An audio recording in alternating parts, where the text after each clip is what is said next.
اعوذ باللہ من الشیطان اللعین الرجیم بسم اللہ الرحمن الرحیم الحمد للہ رب العالمین والصلاة والسلام والتحیۃ والاکرام علی اشرف الانبیاء والمرسلین وعلى آلہ الطیبین الطاہرین المعصومین ولعنة الله على أعدائهم أجمعين أما بعد فقد قال الله تبارك وتعالى ومن الناس من يشري نفسه ابتغاء مرضات الله والله رؤوف بالعباد صلوات صل على محمد وآل محمد شب ضربت امیر المؤمنین ہے، اور ان مخصوص ایام میں اگرچہ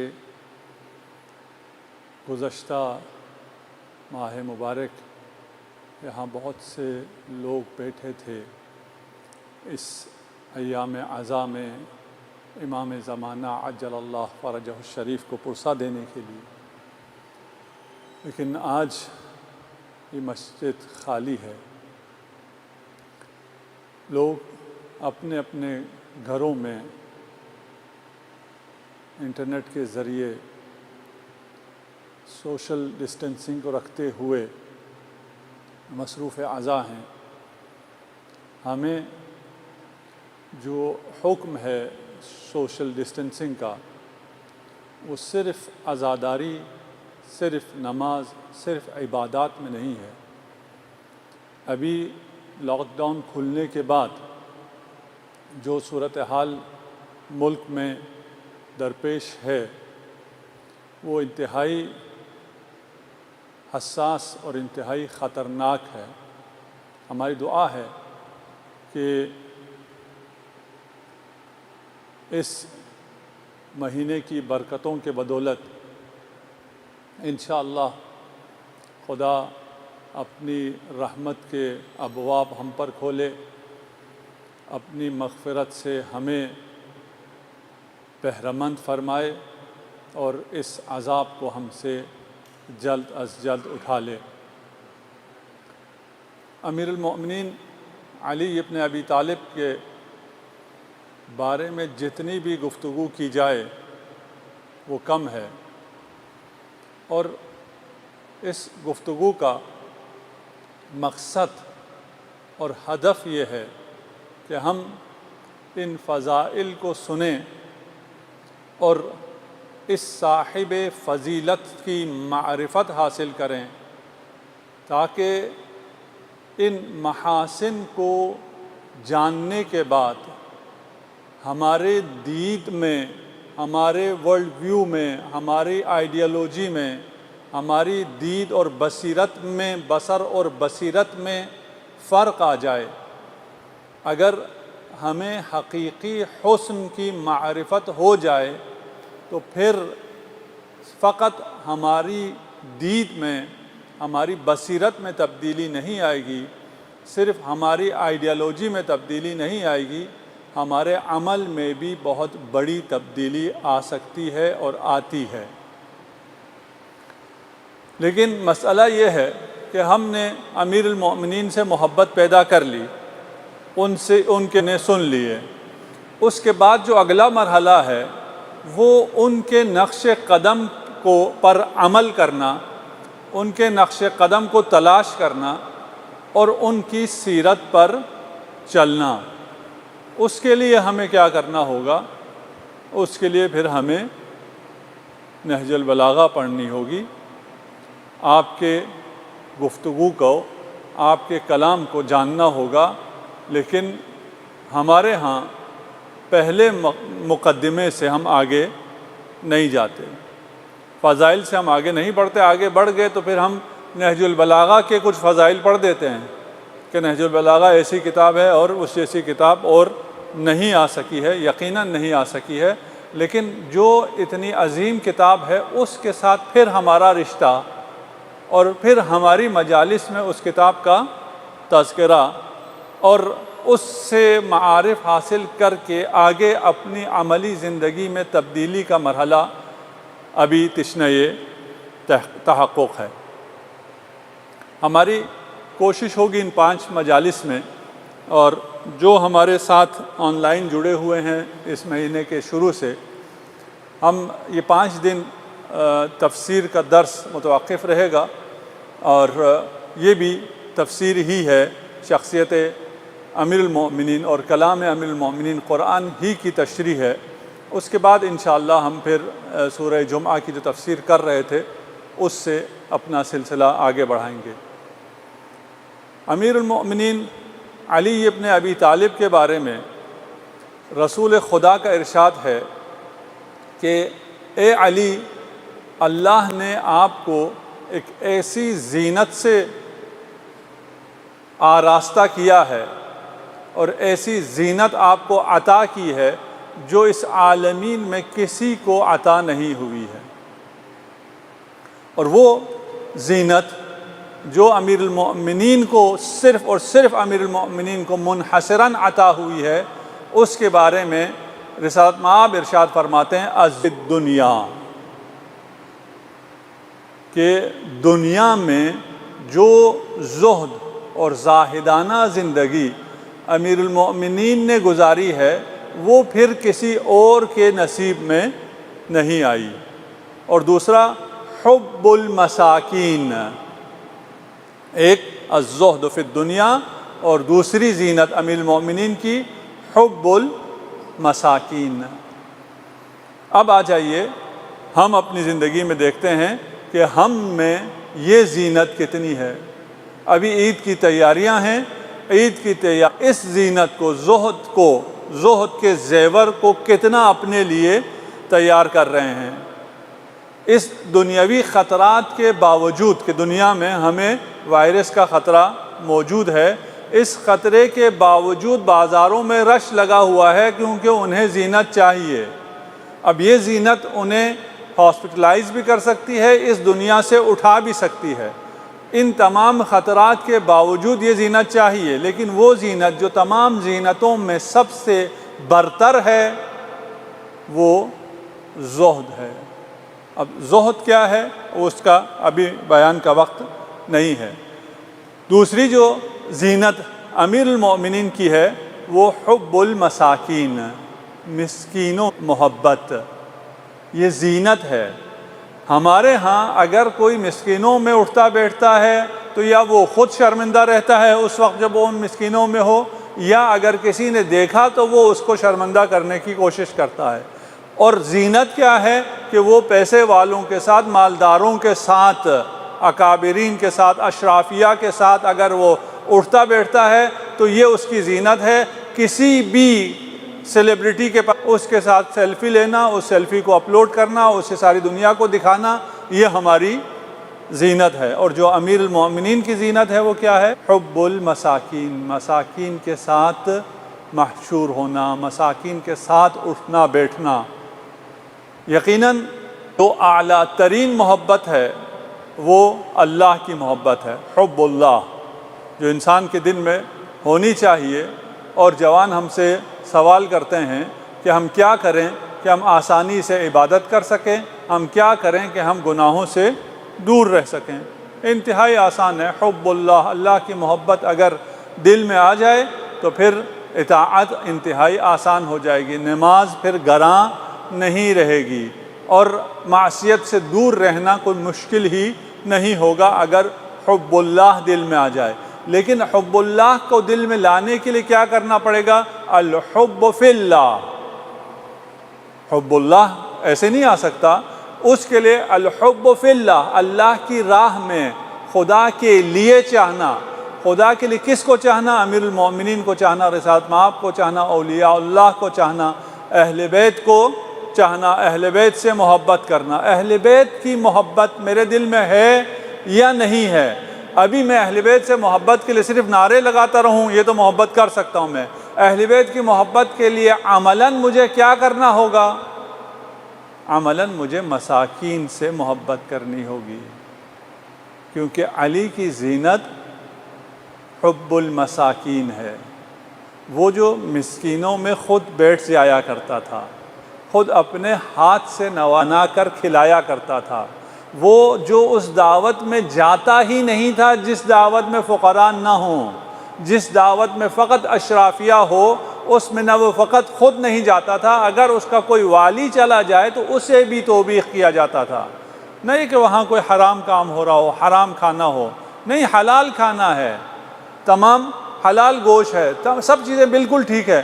اس سفرے کا نقص کیا ہے؟ اس سفرے کا نقص یہ ہے کہ محبوب علی وہاں نہیں ہے، مسکین وہاں نہیں ہے، فقیر وہاں نہیں ہے۔ اگر علی کی محبت دل میں ہے یا نہیں ہے، اس کا تعین کرنا ہے تو پھر یہ دیکھنا ہے کہ فقیر کی محبت میرے دل میں ہے یا نہیں ہے، مسکین کی محبت میرے دل میں ہے یا نہیں ہے۔ امیر المومنین خلافت ظاہریہ پر ہیں، اور ہمدان سے عسل اور تین، ایک چیز اور بھی ہے روایت میں، مجھے ابھی یہ دو یاد ہیں، وہ بڑی مقدار میں آپ کے پاس پیش کیا جاتا ہے۔ اور شہد ابھی تو آپ سپر سٹور میں جائیں آپ کو آسانی سے مل جاتا ہے، اس زمانے میں اس طرح آسانی سے نہیں ملا کرتے تھے، اور وہ بھی اعلیٰ نسل کے شہد۔ امیر المومنین نے جس طرح آج کل ہم لوگوں میں ڈسٹریبیوٹ کرنے کے لیے لسٹیں بنا رہے ہیں، آپ لوگ یہ کام کر رہے ہیں، تو انہوں نے بھی حکم دیا لسٹیں بنائی جائیں مساکین کی، ایتام کی، مساکین کی لسٹیں بنائی جائیں، ان سب کو بلایا جائے، اور پھر دسترخوان لگتا ہے، اور وہ سارا شہد علی خود حلقہ حلقہ کر کے، نوالا کر کے مساکین کو اور ایتام کو کھلاتے ہیں۔ اور جب لوگوں نے اعتراض کیا تو کہا کہ امام جو ہے وہ ابو الیتامى والمساکین ہوتا ہے، وہ یتیموں اور مسکینوں کا باپ ہوتا ہے۔ اور اس وقت کوفہ میں لوگ کہتے کہ جب امیر المومنین یوں شفقت کرتے تھے یتیموں سے، یوں شفقت کرتے تھے مساکین سے، اور اپنے آپ کو باپ کہتے تھے کہ میں ان کا باپ ہوں، تو لوگ تمنا کرتے تھے کاش ہم بھی یتیم ہوتے۔ ہم سب ایتام آل محمد ہیں، ہم سب مسکین ہیں، اور ہم سب آل محمد کے علوم کو نہ جاننے کی وجہ سے مساکین میں سے ہیں۔ ہم سے محبت تب ہوگی امام کو جب ہم اپنی نسبت جو مادی مسکین ہیں ان سے محبت کریں۔ اور ان ایام میں پھر یہ جو آج کل کے ایام ہیں یہ عام دن نہیں ہیں، عام دنوں میں مساکین کی محبت، مساکین کی داد رسی، ان تک مدد پہنچانا بہت افضل ہے۔ افضل الاعمال اغاثۃ الملہوف۔ لیکن اگر وہ شبۂ قدر ہوں، اگر وہ رمضان کی راتیں ہوں، اگر وہ شبۂ قدر ہوں، اگر وہ دن ہوں جہاں اچھا خاصا انسان بھی کام نہیں کر سک رہا لاک ڈاؤن کی وجہ سے، باقی مشکلات کی وجہ سے، وہاں اگر آپ کو یہ خدا توفیق دیتا ہے کہ آپ مساکین کی مدد کرتے ہیں اور ان کے لیے دسترخوان مادی اور دسترخوان معنوی بچھاتے ہیں، تو انشاءاللہ خدا ہم سب پر بھی رحم کر، محمد و آل محمد پر۔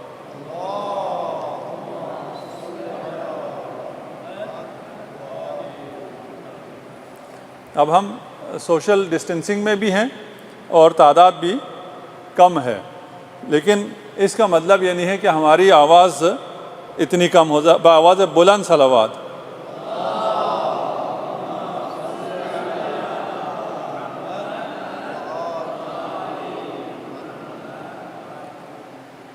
آج سے یہ 5 راتیں میں کوشش کروں گا، نہج البلاغہ میں مکتوب 69 ہے جو امیر المومنین نے حارث ہمدانی کے نام لکھا ہے، کہ اس خط کو ہم پیش کر سکیں، اس خط کو ہم سمجھ سکیں، اور اس کے ذریعے ہم کچھ امیر المومنین کی زندگی سے درس حاصل کر سکیں۔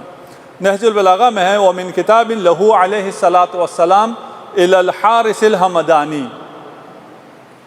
اور یہ جو خط ہے یہ ہم تک کہاں سے پہنچا ہے؟ اور بھی راوی ہیں، لیکن اسبغ بن نباتہ کے ذریعے ہم تک پہنچا ہے۔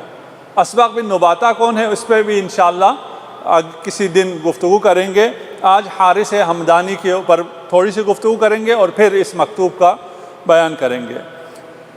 حارث حمدانی کون ہے؟ اسبغ بن نباتہ کہتا ہے قال دخل الحارث الحمدانی، حارث حمدانی امیر المؤمنین علی ابن ابی طالب کے پاس آیا، اور کس کیفیت میں آیا؟ حدیث طولانی ہے، اس کا آخری جملہ وَكَانَ مَرِيضًا، وہ جو مریض ہوتا ہے اور چل نہیں سکتا ہے اور لاٹھی کے سہارے آتا ہے، کراہ رہا ہوتا ہے، وہ سب روایت میں موجود ہے۔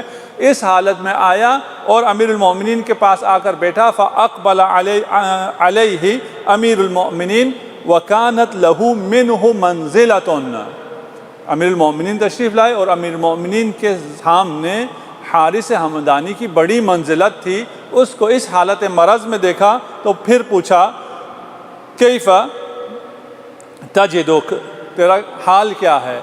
حارث نے اپنا حال، اپنا جسمانی حال بیان نہیں کیا، اپنے معاشرے کا معنوی حال بیان کیا۔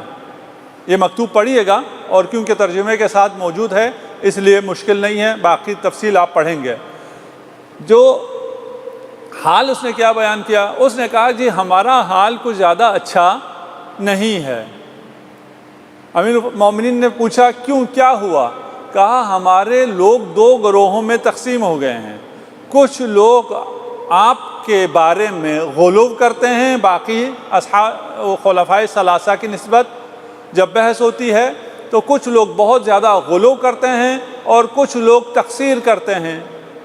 یہ دونوں حالت دیکھ کر مجھے بہت زیادہ اذیت ہوتی ہے، اور وہاں پھر ہمیں سمجھ میں نہیں آتا کہ ہم کس کا ساتھ دیں، ان کا ساتھ دیں جو تقصیر کر رہے ہیں، ان کا ساتھ دیں جو غلو کر رہے ہیں۔ ہمارا وظیفہ کیا ہے؟ انہیں ٹوکیں، انہیں روکیں، ان کی حمایت کریں، انہیں منع کریں؟ ہمارا وظیفہ کیا ہے؟ ہم کیا کریں؟ یہ صرف حارث حمدانی کا حال ہے یا ہمارا بھی آج کل یہی حال ہے؟ آج کل ہم سب کا بھی یہی حال ہے کہ لوگ غلو بھی کر رہے ہیں اور دوسری جانب سے تقصیر بھی کر رہے ہیں، آپ کے حق کو جانتے نہیں ہیں۔ امیر المومنین نے فرمایا ان خیر شیعتی النمط الاوسط، ہمارے بہترین شیعہ وہ ہیں جو میانہ روی اختیار کرتے ہیں، نہ غلو کرتے ہیں نہ تقصیر کرتے ہیں۔ اس کے بعد پھر ارشاد فرمایا ان دین اللہ لا یعرف بالرجال، اے حارث اللہ کا دین رجال سے نہیں پہچانا جاتا، بل بآیت الحق، بل حق کی نشانی، حق کی آیت سے پہچانا جاتا ہے۔ پس حق کو پہچانو، اہل حق کو تم خود بخود پہچانو گے۔ وبالحکم، پھر ارشاد فرمایا، میں تھوڑا اختصار کے ساتھ چل رہا ہوں آگے، کہ میں تمہیں حق کی خبر دیتا ہوں، تم غور سے سنو اور اپنے اصحاب تک، اپنے ساتھیوں تک بھی اس حق کو پہنچاؤ۔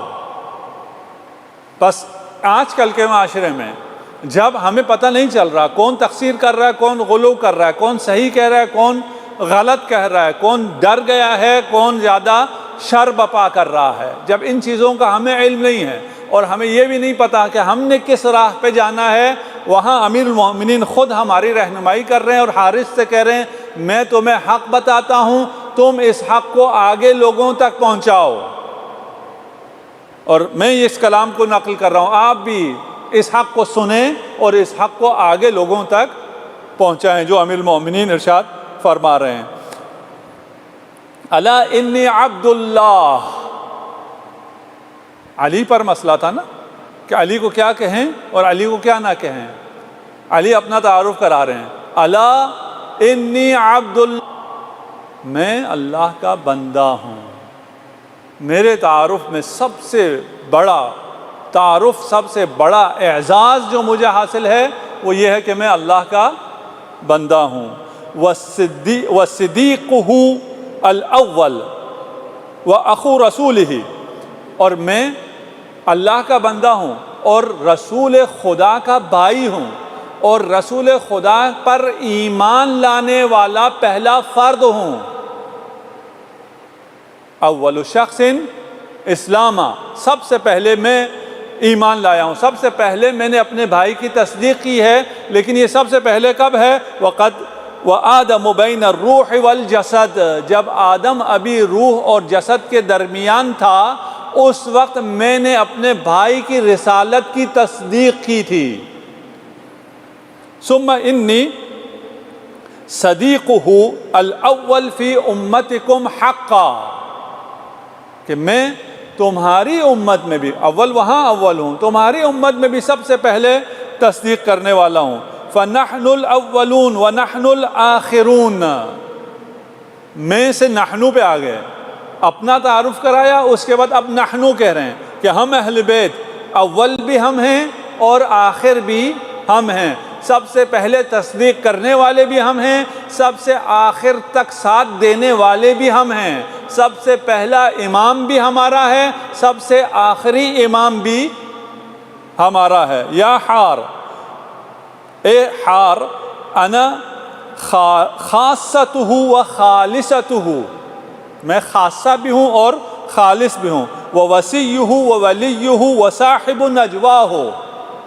اب میرے ساتھ ایک مسئلہ یہ ہے کہ سامنے علماء بیٹھے ہیں، کیمرے کے اوپر عوام بیٹھے ہیں، میں کبھی آپ کو دیکھتا ہوں تو عوام کو بھول جاتا ہوں، عوام ذہن میں آتے ہیں تو آپ بھول جاتے ہیں۔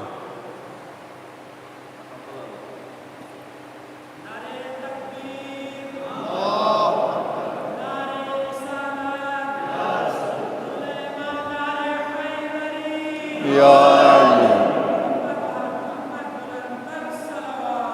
اللہم صلی علی محمد و آل محمد۔ وإلا ان تمام کلمات میں، ان تمام مفردات کی شرح ہے، انشاءاللہ پھر کبھی صحیح۔ میں وسیع ہوں اس نبی کا، میں ولی ہوں، میں صاحب نجوا ہوں، میں صاحب سر ہوں۔ اوتیت فہم الکتابی، فہم کتاب مجھ علی کو عطا ہوا ہے، وفصل الخطاب، میں ہی فصل الخطاب ہوں، وعلم القرون والاسباب، علم قرون بھی مجھے عطا ہوا ہے، اور اسباب بھی، قضاء و قدر کے اسباب بھی میں جانتا ہوں اور مجھے عطا ہوئے ہیں۔ واستودعت الف مفتاح یفتح کل مفتاح الف باب، اور مجھے خزانہ الہی کے 1000 مفتاح، چابیاں عطا ہوئی ہیں کہ ہر چابی 1000 باب کھولتی ہے، 1000 دروازوں کو کھولتی ہے۔ یہ نہ چابی فزیکل چابی ہے، نہ دروازہ یہ در ہے، یہ خزائن الہی ہیں۔ خزائن الہی کے ابواب کیا ہیں، اس کا مفتاح کیا ہے، اور ایک چابی 1000 دروازوں کو لگتا ہے۔ وَيُفْزِي كُلُّ بَابٍ إِلَىٰ أَلْفِ عَهْدٍ، اور ہر باب منجر ہوتا ہے، منتہی ہوتا ہے الف 1000 یعنی 1,000,000 عہد پر۔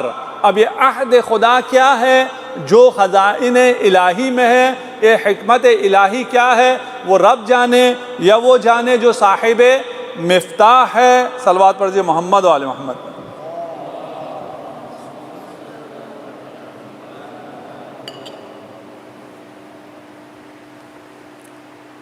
آپ نے شاید حساب لگایا ہو، الف یعنی 1000 چابی ہے، ایک چابی 1000 دروازے کھولتی ہے۔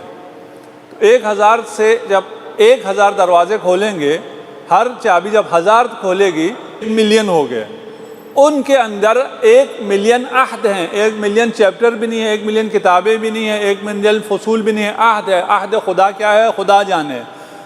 یہ اس کو جب آپ 1,000,000 کو 1,000,000 میں ضرب دیتے ہیں تو شاید 10 ٹریلین سے بھی زیادہ بن جاتا ہے، ٹریلین میں بنتا ہے۔ اس کا تو ہم حساب بھی نہیں کر سکتے۔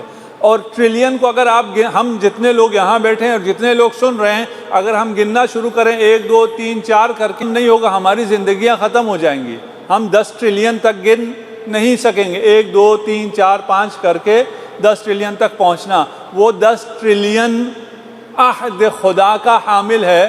وہ ارشاد فرما رہا ہے وَأَيَّدْتُ بِلَيْلَةِ الْقَدْرِ نَفَلًا، اور آج لیلۃ القدر ہے، آپ یہاں عبادت بھی کریں گے اور اعمال بھی کریں گے انشاءاللہ۔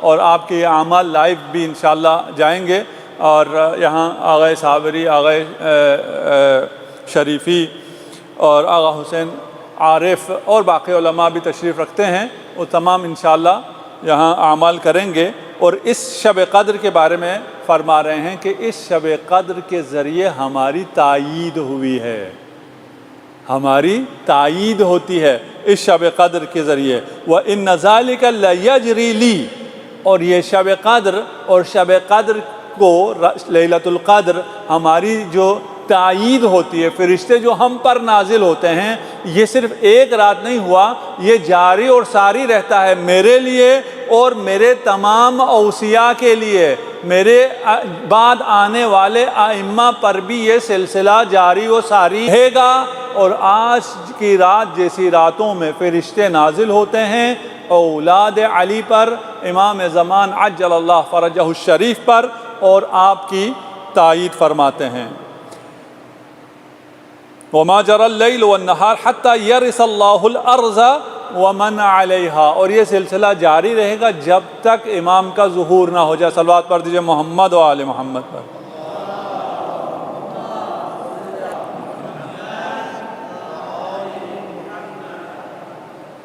وَأُبَشِّرُكَ يَا حَارِ، حارث حمدانی صرف حار کو بشارت نہیں ہے، ہم سب کو بشارت ہے، آپ سب کو بشارت ہو۔ لَيَعْرِفُنِي وَلِيِّي وَعَدُوِّي، میرا دشمن بھی مجھے پہچانے گا اور میرا دوست بھی مجھے پہچانے گا۔ فی مواطن شتیٰ، مختلف مقامات پر میرا اور تمہارا آمنے سامنے ہوگا۔ تم میرے دوست ہو، میرے ولی ہو، مجھے چاہنے میرے محب ہو تو بھی مجھے پہچانو گے، اور جو میرے دشمن ہیں وہ بھی مجھے پہچانیں گے۔ کہاں کہاں ہے یہ؟ عند الصراط و عند المقاسمہ، موت کے وقت بھی تم مجھے پہچانو گے، صراط پر بھی تم مجھے پہچانو گے، اور عند المقاسمہ بھی مجھے پہچانو گے۔ حارث نے کہا موت تو سمجھ میں آ گیا، یہ مقاسمہ کیا ہے؟ فرمایا وہ مقام جہاں کھڑے ہو کر میں تقسیم کر رہا ہوں گا، جہنم والوں کو جہنم بھیج رہا ہوں گا، جنت والوں کو جنت بھیج رہا ہوں گا۔ جو علی قسیم النار والجنہ ہے، وہ اس جگہ پر تم پہنچو گے اور مجھے پہچانو گے۔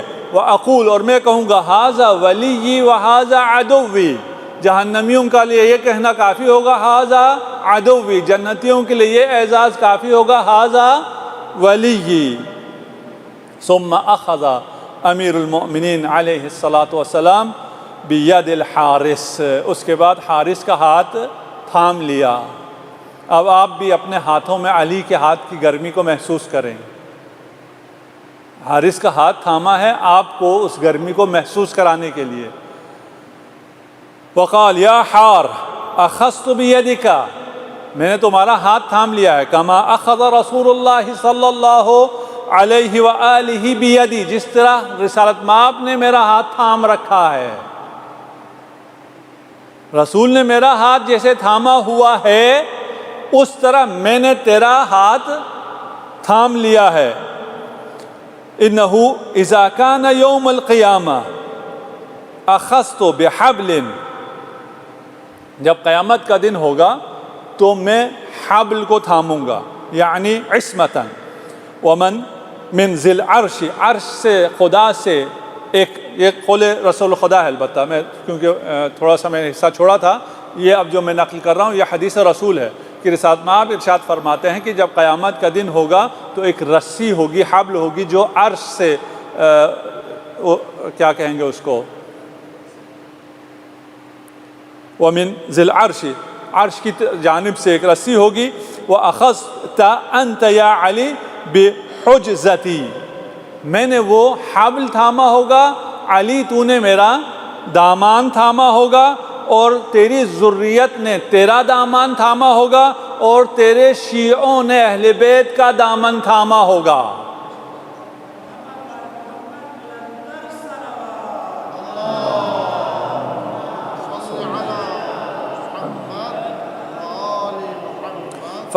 یصنع اللہ بنبیہ، جو کچھ اللہ نبی کے ساتھ کرے گا، نبی علی کے ساتھ کرے گا، علی اپنی اولاد کے ساتھ کرے گا، اولاد علی ائمہ آپ کے ساتھ، یعنی وہ فیض جو خدا کا جاری ہوگا وہ قیامت کے دن آپ تک۔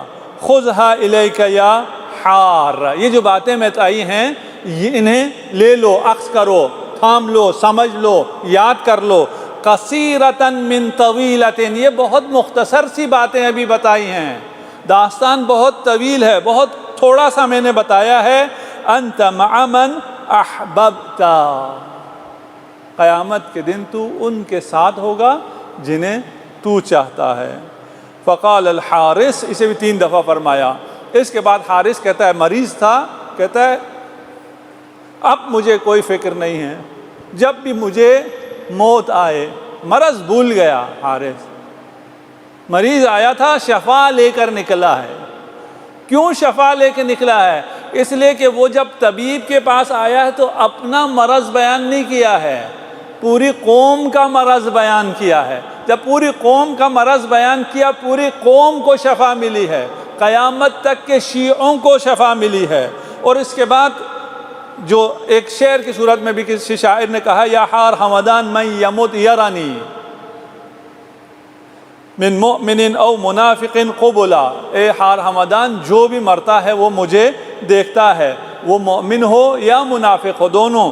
یعرفنی طرفہ واعرفہ، وہ بھی مجھے پہچانتا ہے، میں بھی اسے پہچانتا ہوں۔ بنعتہ واسمہ وما فعل، اس کو نام سے پہچانتا ہوں، اس کو ڈیٹیل سے جانتا ہوں، اور جو کچھ اس نے کیا ہے اس کے اعمال کو بھی میں جانتا ہوں۔ وانت عند الصراط تعرفنی، تو صراط پر بھی مجھے پہچانے گا، اس لیے تجھے گھبرانے کی ضرورت نہیں ہے، اور میں تجھے ٹھنڈا پانی جو شیرین ہوگا وہ پلاؤں گا، اور آتش جہنم سے میں کیا کہوں گا، دعی ہے ولا تقبلی الرجل، دعی ہے ولا تقبری ان لہ حبلا بحبل الوصی متصلا، اے آتش اس کے قریب نہ جانا، کیونکہ اس نے ایک ایسی رسی کو تھاما ہوا ہے جو رسی علی مرتضیٰ کے ہاتھ میں بھی ہے۔ صلوات پڑھ دیجئے محمد و آل محمد۔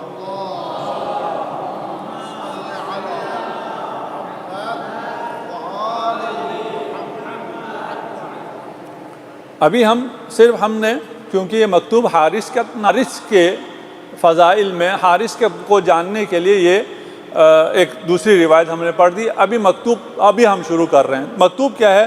وَتَمَسَّكْ بِحَبْلِ الْقُرْآنِ،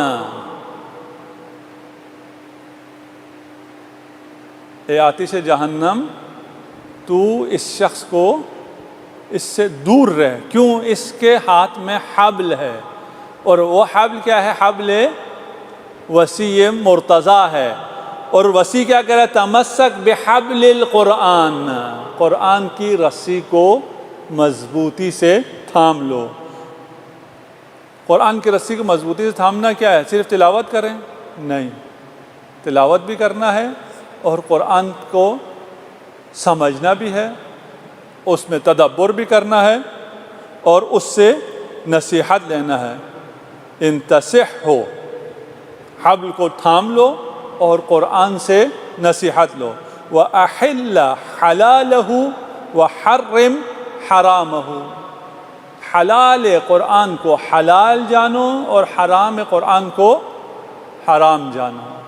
اپنی زندگی میں جہاں بھی جس بھی موڑ پر آ رہے ہو وہاں ہمیشہ اس بات کا خیال رکھو کہ یہ حلال ہے یا حرام ہے، اور حلال اور حرام کرنے کا حق صرف اور صرف قرآن کو ہے۔ وَصَدِّقْ بِمَا سَلَفَ مِنَ الْحَقِّ، اور جو گزر چکا ہے حق اس کی تصدیق کرو اور عبرت لو۔ بما مضى من الدنیا ما بقیا، دنیا میں جو باقی حصہ تمہارا رہ گیا ہے اس کے لیے جو گزشتہ دنیا گزر گئی ہے اس سے عبرت لو۔ اب وقت آ گیا اس کی تفصیل میں ہم جائیں۔ آپ کو آپ کے ساتھ پیش آنے والے تمام حوادث، تمام واقعات وہ ہیں جو آپ سے پہلے والوں کو پیش آ چکے ہیں، آپ کے ساتھ کچھ بھی نیا نہیں ہونے والا۔ اگر یہ عذاب اور یہ مصیبت یہ ہے گزشتگان پر بھی بہت بڑے بڑے عذاب آ چکے ہیں، بڑی آزمائشیں ان پر بھی آئی ہوئی ہیں، ان میں سے کون کیسے کا ہے اس کا مطالعہ کرو، تم بھی اسی طرح کامیاب ہو جاؤ گے۔ تمہیں عبرت لینی ہے اس دنیا سے جو گزر چکی ہے۔ فَإِنَّ يُشْبَهُ بَعْضًا، دنیا ایک جیسی ہے، دنیا تکرار ہوتی رہتی ہے، تاریخ اپنے آپ کو دہراتی رہتی ہے۔ باقی رسولوں کے بعد اصحاب نے جو کچھ کیا ہے، قوموں نے جو کچھ کیا ہے، ہمارے رسول کے بعد بھی قوم نے وہی کچھ کرنا ہے۔ ان کا مطالعہ کرو، یہاں تمہیں بات سمجھ میں آ جائے گی۔ وہاں ان کا کیا ہوا کہ کون ہمیں بتائے گا کہ وہ صحیح تاریخ ہم تک پہنچے؟ وہ صحیح تاریخ قرآن ہمیں بتاتا ہے۔ قرآن کو مضبوطی سے تھامو، قرآن میں تاریخ پڑھو، قرآن میں پڑھو گزشتہ اقوام میں کیا ہوا تھا، وہی کچھ تمہارے ساتھ بھی ہونے والا ہے۔ یہ نہ کہو وہ تو قوم موسیٰ تھے، ہم تو قوم مصطفیٰ ہیں۔ نہیں، تم میں اور اس قوم میں فرق ہے، تم امت مرحومہ ہو، لیکن اچھا کرو تو زیادہ اچھا ملے گا، اگر برا کرو تو ان سے بھی بدتر ہو جاؤ گے۔ انہیں اگر کل حمار کہا تھا، تمہیں کل کلب کہا جائے گا قرآن میں۔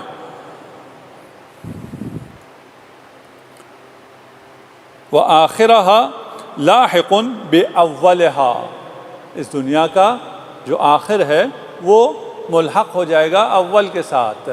یعنی تم اگر اچھا کرو گے تو سابقین کے ساتھ ہو جاؤ گے، اچھا کرو آج تم بدر والوں کے ساتھ ہو جاؤ گے، اگر برا کرو گے تو آج بھی تم یزید والوں کے ساتھ ہو جاؤ گے۔ دنیا ختم ہونے والی ہے، جدا ہونے والی ہے۔ وَعَزِّمْ اسم اللہ، اور اللہ کے اسم کی تعظیم کرو، اور موت کا ذکر زیادہ کرو، اور اسم خدا کی قسم مت کھاؤ الا ان کہ تم حق پر ہو۔ وَأَكْثِرْ ذِكْرَ الْمَوْتِ، موت کا ذکر زیادہ سے زیادہ کرو، لیکن موت کی تمنا نہ کرنا الا بشرط وثیق، جب تک دامن علی ہاتھ میں نہ تھام لو تب تک موت کی تمنا نہ کرنا۔ وقت آ گیا، اور کیونکہ ورچوئل مجالس بھی ہیں، ہماری کوشش یہ ہوگی کہ آدھے گھنٹے کے اندر ہم اس مجلس کو تمام کر لیں، اور علماء اور طلاب کی محفل ہے یہاں، ان کو بھی ہم زیادہ خستہ نہ کریں۔ اور مسئلہ یہ ہے کہ یہ ایام اور شبہ قدر انشاءاللہ آپ سے بھی استفادہ کریں گے۔ اس میں جو سب سے افضل عبادت ہے وہ حصول علم ہے، اور خدا سے دعا ہے کہ ہماری اس مجلس کو مجلس حصول علم قرار دے، اور ہمیں ان راتوں میں معرفت حاصل کرنے کی خدا توفیق عنایت فرمائے۔ بہار میں ہے کہ آج کی رات امیر المؤمنین ام کلثوم کے گھر میں ہیں، اور آج کی رات جب ام کلثوم نے افطار رکھا، اس میں خبز شعیر، حلیب اور ملح، نمک، دودھ اور روٹی۔ جب فلما نظر الیہ، جب امیر المؤمنین نے اس دسترخوان کی طرف، حرک رأسہ وبکا بکاء شدیدا، وبکا شدیدا عالیا، شدید اور بلند گریہ کیا۔ دسترخوان پر دو قسم کے غذا دیکھ کر گریہ کرنے والا امیر المؤمنین ارشاد فرماتے ہیں، اتریدین ان یطول وقوفی غدا بین ید اللہ عز وجل یوم القیامہ، کیا تم چاہتے ہو کہ کل حساب کے دن میں زیادہ دیر کھڑا رہوں، میں یہ دو کھانوں کا حساب دوں؟ انا اريد ان اتبع اخی وابن عمی، میں اپنے ابن عم محمد مصطفیٰ کی اتباع چاہتا ہوں. ما قدم الیہ، رسالت مآب کے سامنے کبھی بھی دو طرح کے کھانے نہیں رکھے گئے.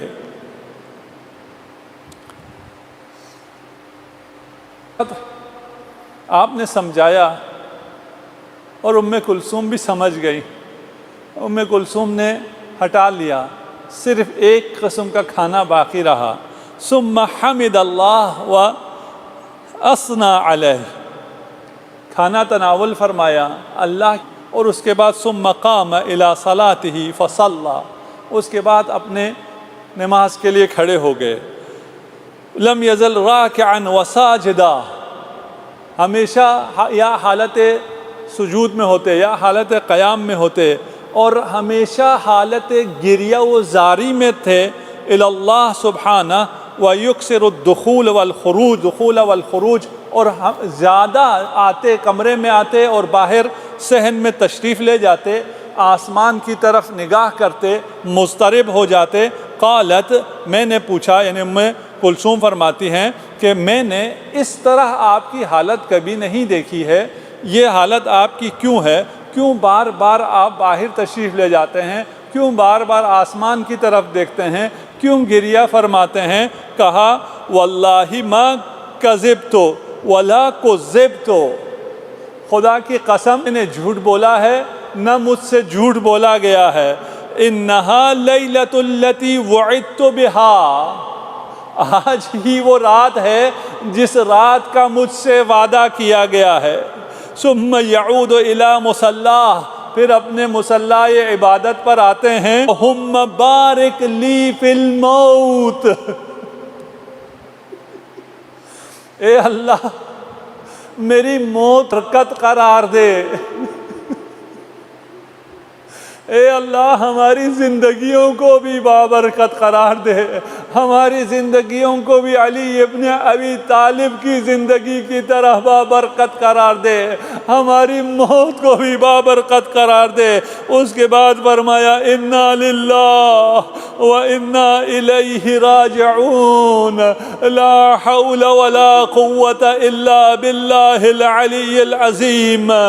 مسلسل استغفار فرما رہے ہیں. یہ شب قدر ہے، یہ شب علی ہے. استغفار علی سن کر بیٹی کہتی ہے کہ میں بھی نہ سو سکی، میں بھی جاگتی رہی. میں نے پوچھا کہ بابا کچھ دیر آرام کر لیجئے. فرمایا نہیں بیٹا، جب اذان صبح کا وقت قریب ہو تو مجھے خبر کر دینا. جب وقت قریب ہوا میں نے بابا کو بتایا، بابا نے وضو پر جب تشریف لے جانا چاہا صحن میں پہنچے. فلما نزل خرجنا وراءه ورفرفنا، صحن میں موجود بدخواہ نے علی کا راستہ روک لیا اور اس طرح کرنا شروع کیا کہ اس سے پہلے کبھی نہ کیا تھا. امیر المومنین نے فرمایا لا الہ الا اللہ صوارخو، ابھی تو یہ چیخ و پکار کر رہی ہے، ابھی نوحہ و گریہ و زاری باقی ہے. علی جب تشریف لے جاتے ہیں مسجد میں ہیں، جب سر رکھا آخری سجدے میں وہ اشقیا آیا، اس نے وار کیا. اجرکم علی اللہ. میں کل عرض کروں گا، آج مجھ میں تاب نہیں ہے. علی کو جب لایا جاتا ہے، گھر علی کو رکھا، اطراف میں حسین موجود ہیں، زینب و ام کلثوم موجود ہیں. زینب نے کہا، ام کلثوم نے کہا اے خدا کے دشمن، لا بأس علی ابی، میرے بابا کو کچھ نہیں ہوگا۔ تو اس ملعون نے کیسا جواب دیا؟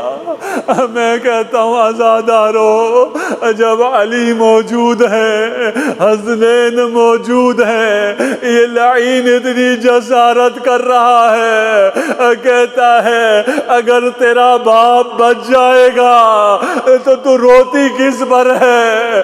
خدا کی قسم، میں نے اس تلوار میں ایسا زہر لگایا ہے کہ اگر یہ پورے قوم کوفہ کے سر پر پڑے تو سب ہلاک ہو جائیں گے۔ میں کہتا ہوں نہ جانے عاشور کے بعد جب نہ علی رہے، نہ حسین، نہ عباس، ان لائنوں